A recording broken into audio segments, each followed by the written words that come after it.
Thank you, Rabbi Firestone. As someone who has personally never sought for truth with a capital T, I found your description of this post-denominational movement provocative, and I'm sure that there will be several questions and comments to follow. So, somebody want to start? Everybody's dumbfounded. First of all, I commend you for your courage. It was really marvelous, and I share with you, to a great extent, the sense of need that is so widespread among Americans who are seeking out a sense of spiritual renewal. And it's there, and I know there's a tremendous font of creativity that you and the Jewish renewal bring to a Jewish sensibility that is really trying to respond and does respond to that need for so many people. I guess what you affirm to a great extent, even in matters of belief, is a function of temperament, you know? And I feel that way more and more about religion. Some people are temperamentally religious or spiritual, other people temperamentally are not. And I think that the issue of temperament really to such a great extent does determine what we move towards and what we gravitate to. I stand at the gate of the spiritual renewal movement and I look in and I find that I can't cross that gate or pass through it because I have certain reservations, and maybe you can help clarify that for me so that I can pass through or sustain my reservations. I don't know. The first has to do with the issue of spirituality and how it's employed. Now, I know you didn't use that word deliberately, but I know that word certainly is a centerpiece, and spiritual sensibilities are a centerpiece of the Jewish renewal movement and other renewal movements, and of much of the religious return today in other religions. But it seemed to me that traditionally the word spirituality involves a belief in and having a rapport with spiritual beings. God is a spiritual being, the devil is a spiritual being, angels are spiritual beings, ghosts are spiritual beings. And traditionally, spirituality has meant a commitment, a belief in the separate existence of those beings. In other words, what we call philosophically a dualism. And Judaism, historically and traditionally, philosophically, has been dualistic. That which is God, that which is created is not the creator, and so on and so forth. And so when the Jewish renewal movement uses, and other similar kindred movements use the term spirituality, are we talking about a belief in separate, independent, incorporeal spiritual beings? Or are we really talking the language of psychology? Is it, in effect, a heightened sense of emotionality that we're talking about, okay, when we talk about spirituality? And for me, I guess my area of interest is the philosophy of religion, so I tend to be an intellectual rigorist about these things, and I need clarification, and unless I feel happily clarified, I stand at the gate. So that's one question. The second question, and this concerns me, is I know quite a few people have gone into the Jewish renewal movement, and they used to be Marxists, okay? And they used to be like me, products of the 1960s counterculture. And for those of you who weren't part of the counterculture, let me tell you, the world ended in 1969. But in effect, these are people, rightly or wrongly, even if their chosen path politically turned out to be a bust. There was a certain sense of social justice work. There was a sense of social conscience. There was a sense of a strong commitment to social change. And I'm wondering if that sensibility is carried over into the Jewish renewal movement. In other words, is the goal self-fulfillment in a spiritual or psychological way, or does it exist to a great extent to serve the justice needs of the world? And if so, how so? And the last question, not quite as important, is it seems to me that the Jewish genius has been around institution building, which is a lot of grunge work. It's not spiritual, but it's in effect what gives a lasting quality to the career of world Jewry through time. And I'm wondering where the issue of institution building lies with the Jewish renewal movement. Building institutions. I mean, Jews have always built institutions. They built burial societies, they built synagogues, they built Jewish centers, they built humanistic temples, they raise money, and so on and so forth, and feel the need for generational continuity, if I can put it that way, in what they believe in, through creating institutions that have the best shot, as it were, of launching those present convictions into the future. And it seems to me that if one isn't committed to that work, which is highly unspiritual, but very, sort of boring, and nudgy, it's a nudgy type of work, it's not very sexy, that in effect, what you're doing, in effect, is great for this generation, but doesn't stand a great chance of being perpetuated into the next. And I don't know if that's a concern that you have. So those are some of the questions. This last one isn't a reservation. No, I think they're all very important questions, and they're all the same question. I guess if you look at the world holistically. I'm listening to you as a psychotherapist right now. No, I'm listening as a psychotherapist to the sort of the matrix of your questions, and I think that there's all too much. I think that at the base of all your questions, you're feeling out whether this is this a booga booga, touchy-feely? Does it have any floorboards? Does it have tachlis? So I'll start with the last question first and say that absolutely we're institutional-minded. In Boulder, for instance, all the rabbis work together. We do services together. We do Habitat for Humanity together. Personally, I've started a Chevra Kadisha in Boulder. We have a cemetery plots, started a free loan fund. There's homeless shelter duty constantly. There's so in terms of institutional team playing, absolutely. And Jewish Renewal is one of three, notwithstanding the Chabad, because they aren't wanting to play because there's too many women rabbis in Boulder. But in Boulder, the rabbinic team is incredible. The communities work together, and it's very, very, very beautiful what's happening there in terms of building institutions together for generational Judaism.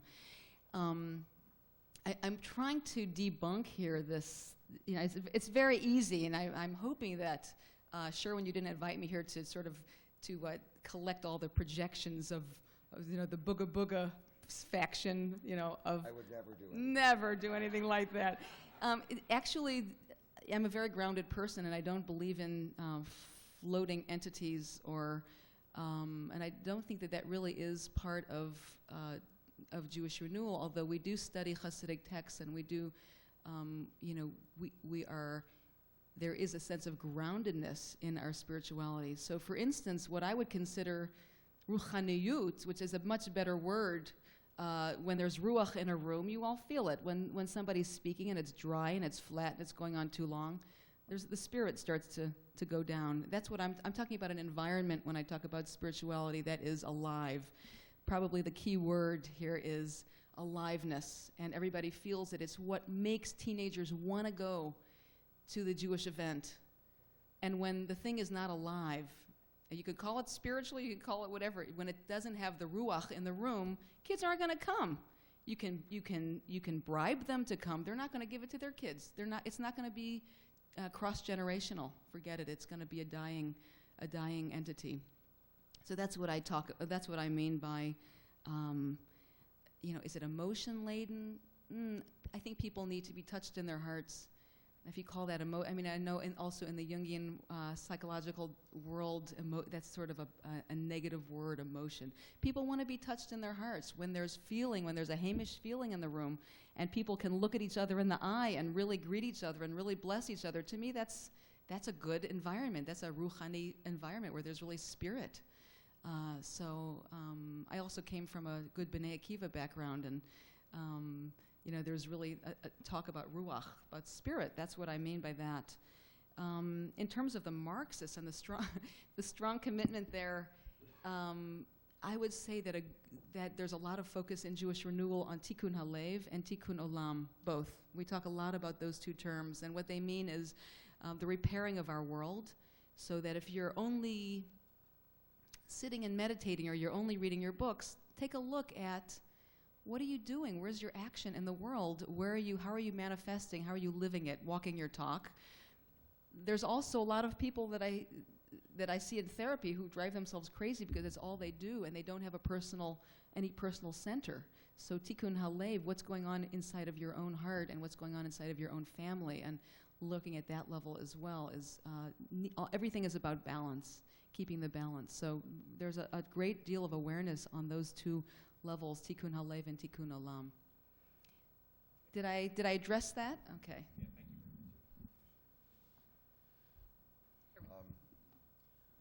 really enjoyed your talk a lot, and I learned a lot. I think that we have a lot to learn from the renewal movement.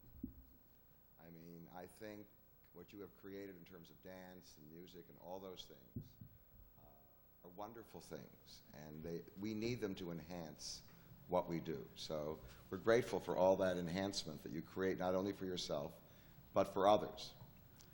But I have a question for you, because it has to do, certainly, with being a Jew living in a post-Holocaust world. My sense of living in this world is it's filled with a lot of wonderful things, but it's also filled with a lot of horrible things. There is good and there is a real evil. And therefore, I think we need to talk or confront the good that makes us feel good. But we also have to have a sense of the evil and not to deny it. So one of the things that I hear often in the world of New Age religion and so forth is the sense of higher power. You hear that a lot. It's a very, very big phrase. And what that often means is that there's something out there. It's a higher power. There's something out there in some way that I can connect to. And you mentioned two things that I thought were interesting metaphors. Maybe they were metaphors, because they're only significant if in some way they point to a reality. One is Gaia, which is very big, I know, in New Age religion. It's obviously important in the renewal movement. Gaia is this sense of the whole planet. I assume they don't mean the whole planet. They mean the living part of the planet. I can never get it straight from something. They must mean all the life that's on the surface of the planet, because the rest of the planet isn't alive. All right? They must mean all the life that's on the surface of the planet is a single, you used it, a single breathing organism. And each one of us is part of that organism. You're the pancreas, I'm the liver. Now, for some people, that is very comforting. I mean, it's interesting what the metaphors are. It's a very comforting thing. And in some way, I would be comforted if I thought the whole organism was concerned about me as the liver, or the whole organism was concerned about me as the pancreas. If my job is to be a liver, you're mistaking the image a little bit. No, let me finish. If my job is to be the liver whose life is just totally attached to this organism, then I want to know, and here's the underlying premise, I want to know that somehow or other, that's the word, this organism is good. And the premise that renewal religion starts off with, renewal Judaism, it could be renewal Christianity, is that somehow the people know that the whole thing put together is good. And I don't know, given my experience in life, how one comes to that conclusion. In fact, it may be true that we're part of an organism, but that organism is an evil, devouring organism, and I'm part of it. And certainly, human experience does not give us the sense that it's all good. And then you talked about the infinite, it's a wonderful metaphor, I love it. The infinite ocean of wisdom. Well, who wouldn't want to dip into that? So people often tell me that they've dipped into the infinite ocean of wisdom. I had a situation about 15 years ago where somebody had told me they had this experience and they had found their center. And having centered, they discovered that their whole life was wrong. And they were now leaving their wife and their children and were leaving for Hawaii. So, no, do you understand? They're centered and they had tapped into the infinite ocean of wisdom. So I said to them, because I had never tapped into it. All right. I said to them, I don't care whether you're centered or not centered. And I don't care whether you've tapped into the ocean or not tapped into the ocean. what you are doing, do you understand, morally, the way you're doing it is absolutely and totally wrong. So what I want to know is, how do you know that you've tapped into the infinite ocean of wisdom, or that you haven't picked up some other stray piece of information? That's a good question. What are the tests for this whole thing? So let me explain a little bit more about where the image comes from. It comes from Jungian depth psychology, in which we are looking for information from our unconscious. We each have a connection to something deeper, and we can get it through our dreams, through our impulses, if we just drink from the well shaft. And then there is what is called the collective unconscious, which Jung talked about, and that's the image I'm looking at when I'm talking about something that opens, that everybody's well shaft opens up to, which is bigger than us. And I do believe that we are, yes, it's easy to make fun of it, but there is a real... I wasn't intending to, I'm telling you a real story. No, I understand, and I think that everything that I'm saying has to be tempered with a sense of groundedness here and a sense of responsibility. And I come from that place, you know, I perhaps take too much responsibility, as many of us do. So opening to that bigger place is a place of archetypal symbols that come to us in our dreams, and there is a level of understanding sometimes that most of us don't get through normal consciousness, which we are graced with at sometimes to create. It's the creative impulse to create or to know from a deeper place. Thank you. I wonder if I can follow on from Sherwin Wine's question, a different kind of question. In his book, if I can refer to your book, Staying Sane in a Crazy World, if I am if I'm citing your view correctly, what I think Sherwin is saying is that the world is full of good things, but it's also full of terrible things. That is just part of the world. The world is crazy. It's not good. It does have goodness in it, but it really is a crazy world.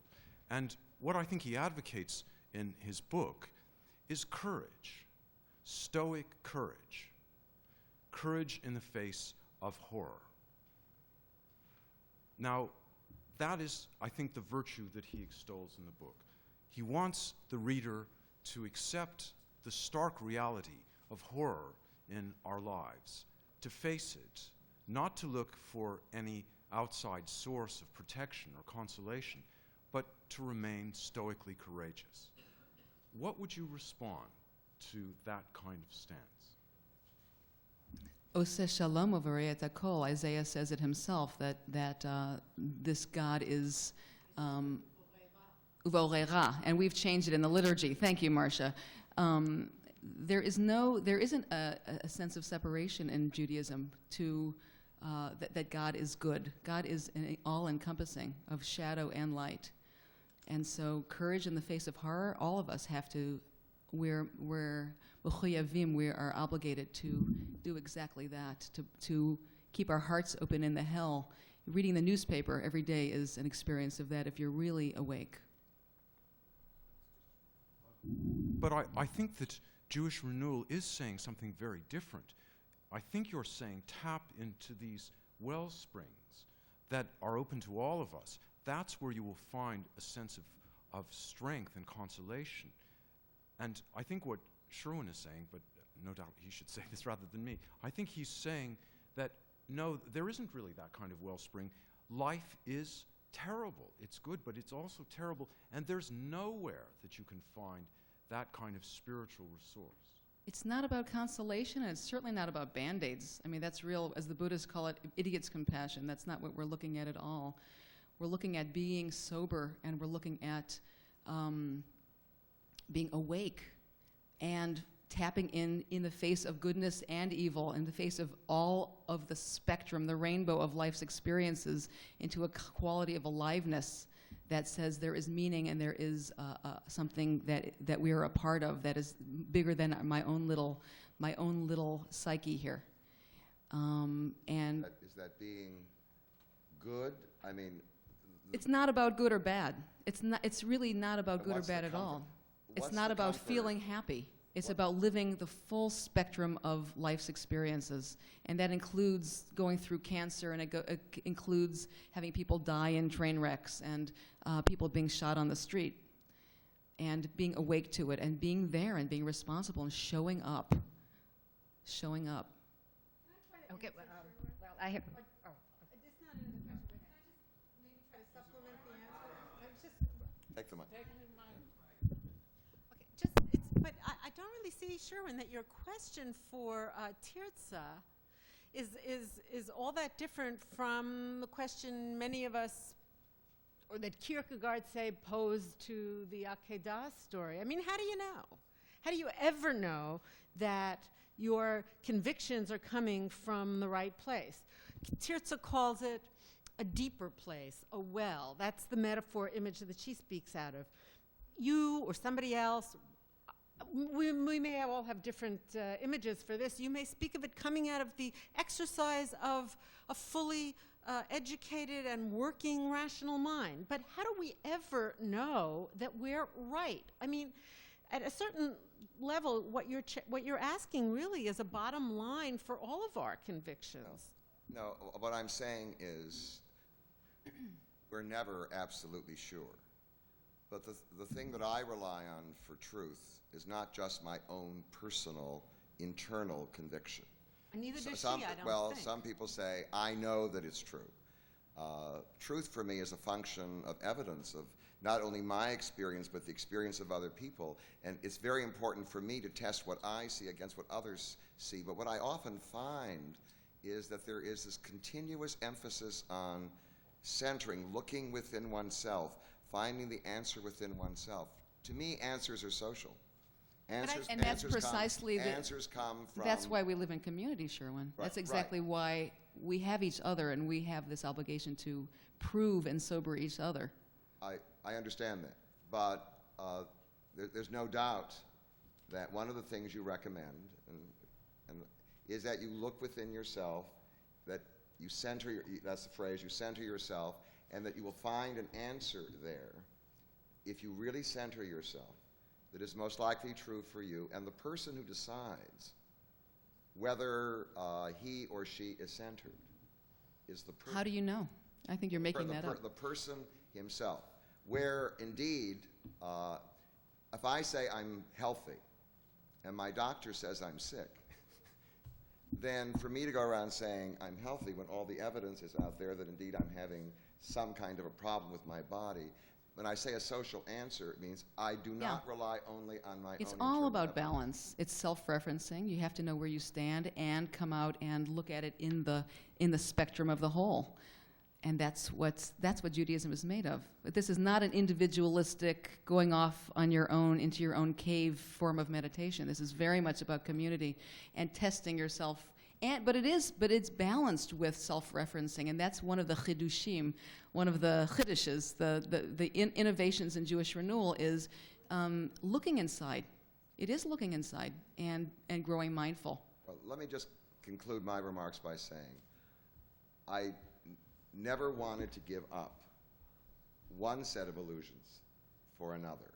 And what I find sometimes, what's happened, and certainly in New Age religion, is there used to be an external God, and we can no longer believe in that external God who manages the world justly. Okay, so people often ask me, what is your substitute for God?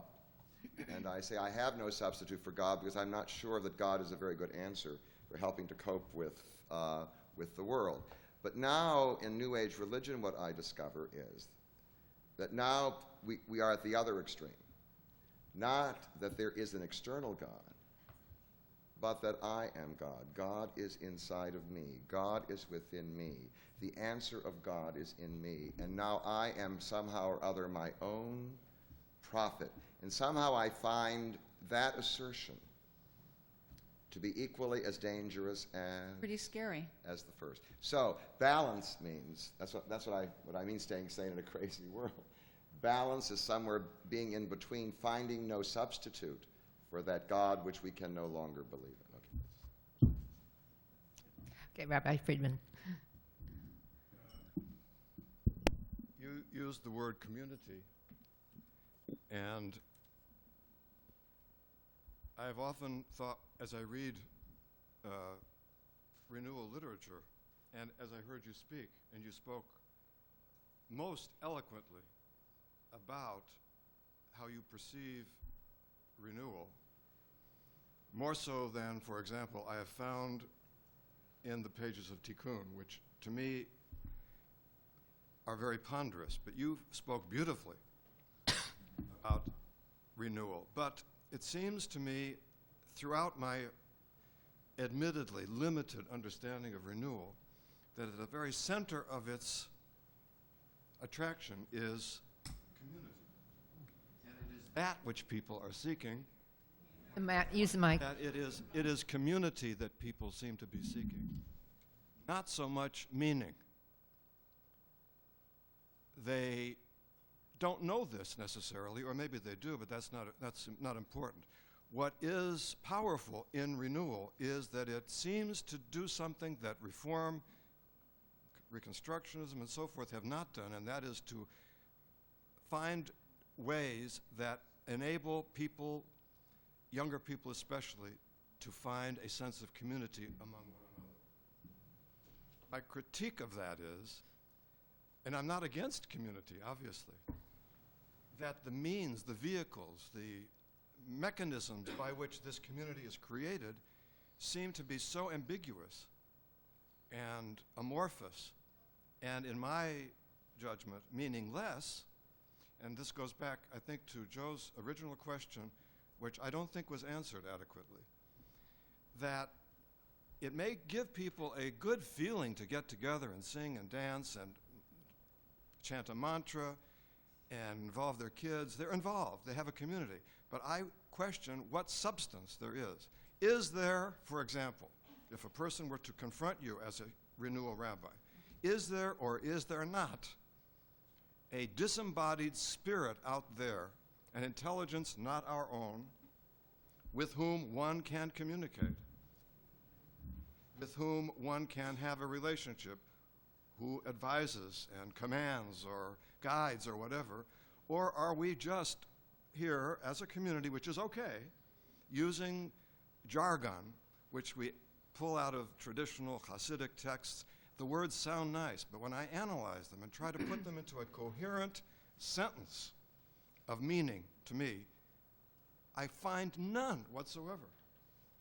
Please correct me if I'm misunderstanding or distorting. So let me your understand this between you and Sherwin.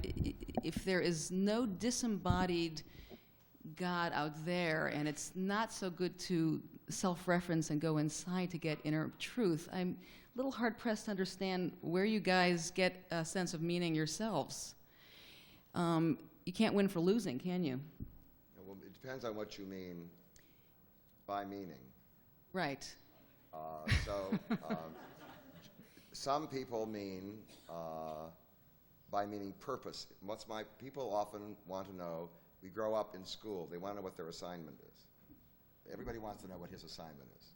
And so we tend to project that onto the universe, and we want to know, what is my assignment from the universe? If I can only find out my assignment, I will know the meaning of life. One way maybe to find out my assignment is to center myself and to check, and then somehow or other I discover what my assignment is. Or it may be that I will pray to some external force and I have some kind of external communication. But I don't think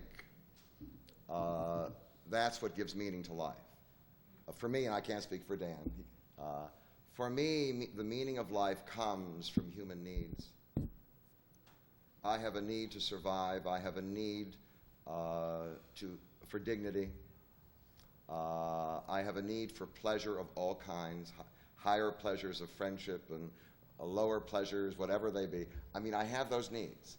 And what gives meaning to my life are all these needs. What isn't true is that I have a single purpose in life. That's what people are always asking, what is my purpose? Mm-hmm. My needs conflict with each other. And, you know, I think for every one of us here, there is a different way of accessing. We have different apparatus and different ways. Some of us are visual, some of us are kinesthetic, some of us dream, some of us don't. There are different ways of accessing our our importance, our what we deem to be our highest values in our lives. So it's really hard to, and it's very dangerous also to superimpose that on people. I think that you can't, getting back to what you're saying, Dan, you cannot come into you really have to understand that this is, that what we're doing in Jewish Renewal is not only sort of feel good, it does have substance, but for each community it's different. There's a different balance between external tikkun olam, and for instance, like in Tikkun magazine, that is really where things are weighted. And in other communities, it's much more about raising their kids with a sense of joy. Is it unfair to ask you, though, as a renewal rabbi, is there or is there not a disembodied spirit, an intelligence Outside of not our own, with whom we can communicate, et cetera, et cetera? a disembodied spirit, boy, that sounds really spooky to me. I'm not sure what exactly you're meaning. Do I believe in a God out here? A non-human intelligence. I must have really failed at articulating what I was trying to say, because that is, what I really believe is that God is, if there is anything, any spirit, that ruach that I'm talking about, it lives between us and within us. And when two people come together and there is purpose and there is energy between us, there is something there that can become of meaning. So disembodied spirit, that's not where I subscribe. No. I understand. I can think and you can think and we can communicate our thoughts and maybe understand our thoughts and even feel feelings, and we are doing it right now. Why call it ruach, and why give it a kind of mystical glow which misleads me into thinking that you're talking about something else? I didn't think I was. I didn't say anything about disembodied spirits until you all asked.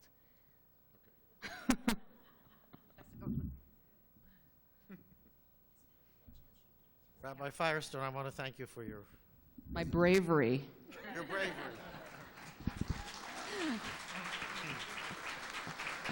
You're very welcome. You needed me. I want to talk to you about my problems with the things that you said. First of all, you used the word Judaism. Certainly you have a right to use that word. And what you have presented certainly can be presented as a Judaism. But it is not Judaism. It is one form of Judaism. There are many other Judaisms. There have been throughout history. Yours is the Judaism of feeling, of emotion, of intuition, of mysticism. And you have spoken as though that had been the mainstream of Judaism throughout the ages. Oh. Just a moment. That's how I understood it. That's what she spoke about during this time. Just a minute. Just a minute. Just a minute. Okay. Just a minute. Just a minute. I did not hear you talk about rationalism. I did not hear you speak in the names of the people that you quoted and the references that you made to the what I consider to have been the mainstream, which was the anti-mythological, anti-mystical, anti-intuitionist, anti-feeling as the essence